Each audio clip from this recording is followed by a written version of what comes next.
Meet Peter Rowe, an interesting professional visual artist who combines international travel with photography to produce fascinating mixed media artwork.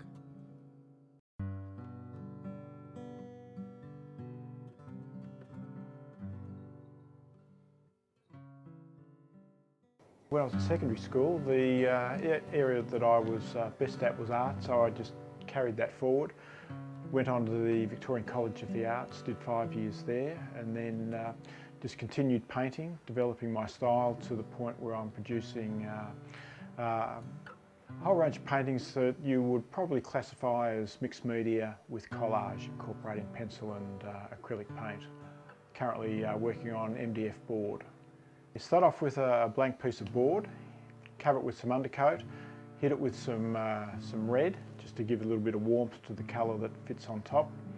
Work out the design, draw that down, which is loosely a landscape, and then from there start working with collage, and then the pencil is the last thing that I do to the work. I've been very fortunate to have travelled quite extensively, and when I travel I take a whole range of photographs. And in those photographs I use them as collage, tear them up into a whole range of shapes.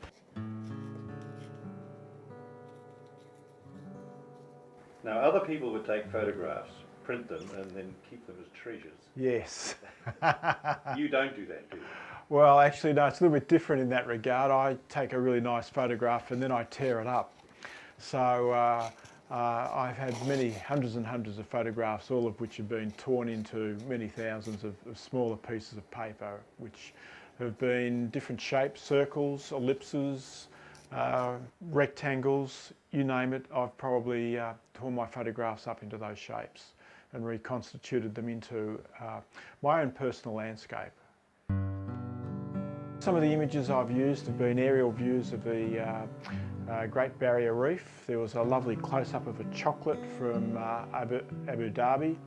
Also close-ups of grills of cars, all sorts of things I use. Cakes in the Pigalle area of Paris, just love the cakes there, the colour and the texture and the design. So anything I can find that's visually really exciting and really interesting, capture that with my camera, print it and collage it and build it into one of my works. And there might be a grid of red spots. So I'll get a whole range of red sections from the photographs, tear them into spots, and then they'll be glued down.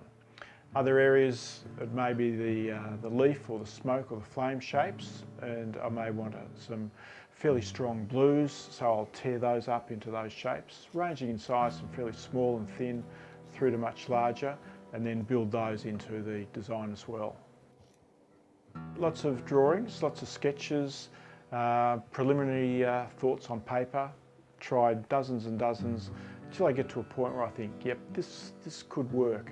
Then with that idea, develop that, grow it, try put some colour into it, see how the colour works, and then translate it onto the larger size and build the piece from there.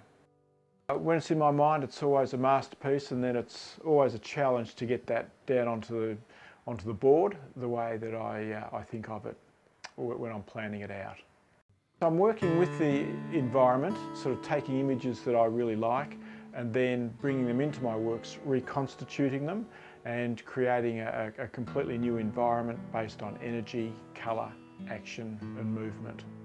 The way I'm doing it is probably a little bit different to the way others work on it, but nevertheless the importance of the environment is very much there, and I use the environment around me, different aspects of it, and synthesise trees and man-made objects, the landscape, build all of those images together into a different sort of environment and landscape.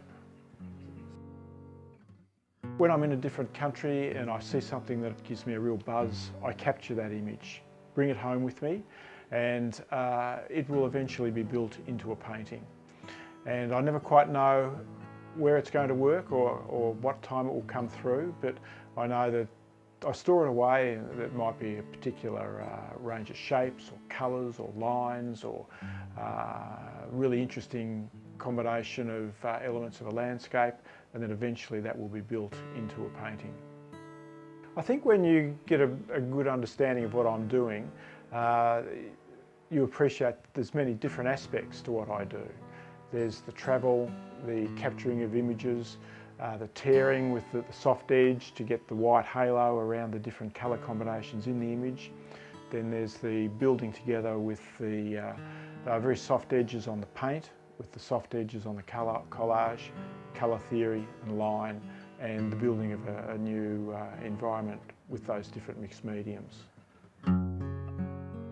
Absolutely love colour theory, building dyads, triads, tetrads, different colour combinations into what I do, activating areas through strong combinations of colour, diffusing other areas and settling them back. It's design with colour, with collage and mixed media, it's a real buzz.